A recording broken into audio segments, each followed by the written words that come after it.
எப்பயுமே விலை மலிவா இருக்கிறத நம்ம மக்கள் வந்து ரொம்ப அலட்சியப்படுத்துவாங்கன்றது இன்னைக்கு தெரிஞ்சுக்கிட்டேன். அவங்க பீட்ரூட் அப்படின்னு கேட்டாங்க. ஏன்னா அது வந்து பீட்ரூட் விலை கம்மியா இருக்குன்றத விட அதோடைய மருத்துவ பயன்கள், அதோடைய அருமை வந்துட்டு அவ்வளவு பீப்புள்ஸ்க்கு தெரியலையோ அப்படின்றது எனக்கு ரொம்ப ஆதங்கமா இருந்தது. ஆக்சுவலி பீட்ரூட் ஜூஸ் குடிச்சிட்டு எக்கோ எடுக்கும் பொழுது 13% ஹார்ட்டோட மசில்ஸ் வந்து இம்ப்ரூவ் ஆகுதுன்னு சொல்லி ஆய்வு கண்டுபிடிச்சு, பீட்ரூட்ல நிறைய அதிகமான அளவுக்கு நைட்ரிக் ஆக்சைடு இருக்கு. சோ அது வந்து நம்ம உடம்புல எல்லா ரத்த குழாய்களையும் விரிவடைய செய்து ரொம்ப ஈஸியா வந்து அவங்களுக்கு பிளட் பிரஷர், ஒருத்தவங்க பீட்ரூட் ஜூஸ் குடிச்சாங்கன்னா 6 மணி நேரத்துக்கு ரத்த குழாய்கள் விரிஞ்சே இருக்கும். சோ நீங்க வந்துட்டு அதை வந்து டெய்லி எடுத்துக்கலாம்னா எவ்வளவு எடுத்துக்கலாம்?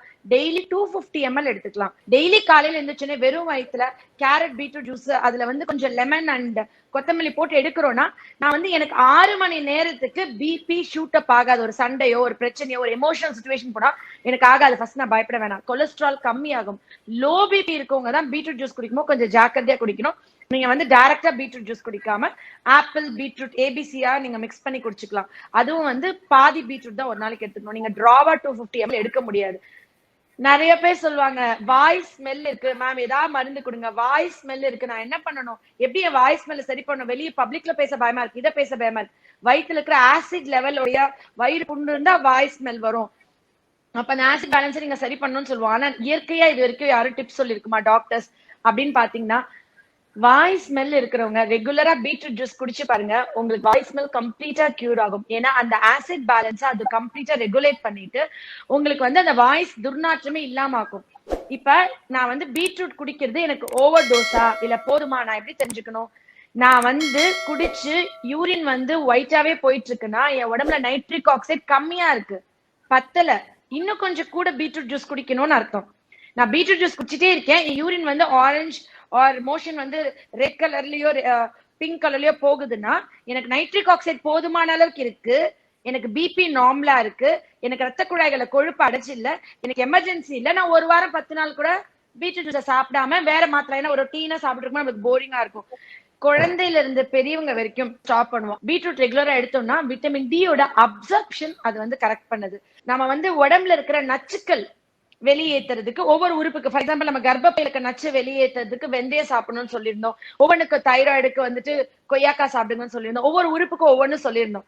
அந்த மாதிரி நம்மளுடைய லிவர்ல இருந்தும் லங்ஸ்ல இருக்கிற டாக்ஸின்ஸ் வெளியேற்றுறதுக்கு டிடாக்சிஃபை பண்றதுக்கு பீட்ரூட் ஜூஸ் ரொம்ப முக்கியம்.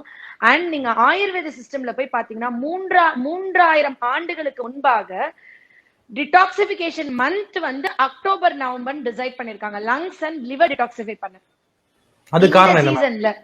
அதுதான் நான் சொல்றேன், ரொம்ப எனக்கு வியப்பா இருந்தது. எனக்கு ஒவ்வொன்றும் தெரிஞ்சுக்கும் போது, அதை பத்தி படிக்கும் போது, ஆராய்ச்சி பண்ணும் பொழுது, ஆக்சுவலி ஒரு பயங்கர ஹாட் சீசன்ல நம்ம டிடாக்சிஃபை பண்ணக்கூடாதான் லிவரையும் லங்ஸையும். பயங்கர கோல்டு ஜனவரி பிப்ரவரிலயும் பண்ணக்கூடாதான்.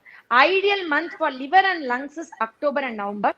அண்ட் இந்த டைம்ல காலையில இருந்து சாயந்தரம் வரைக்கும் ஆபீஸ் ஒர்க் உட்காந்தே இருந்து வேலை பாக்குறாங்கல்ல, அவங்க பெருசா பிசிக்கலா ஒர்க் அவுட் பண்ணாம இருக்கிறவங்க, ரொம்ப சட்டைட்டி லைஃப்ல இருக்கவங்க, ரொம்ப நார்மல் லைஃப்ல இருக்கிறவங்களுக்கு வந்துட்டு அந்த உடம்புல இருக்கிற நச்சுக்கள், லிவர்ல இருக்க ரொம்ப ஜங்க் ஃபுட்ஸ், பேக்கரி ஐட்டம்ஸ், நிறைய நொறுக்கு தீனி சாப்பிடுறவங்க வந்து லிவர்ல இருக்கிற நச்சுக்கள் வெளியேற்ற டாக்ஸின்ஸை வெளியேற்றுறதுக்கு அவங்க வந்துட்டு டிடாக்சிபிகேஷன் ரொம்ப இம்பார்ட்டன்ட்.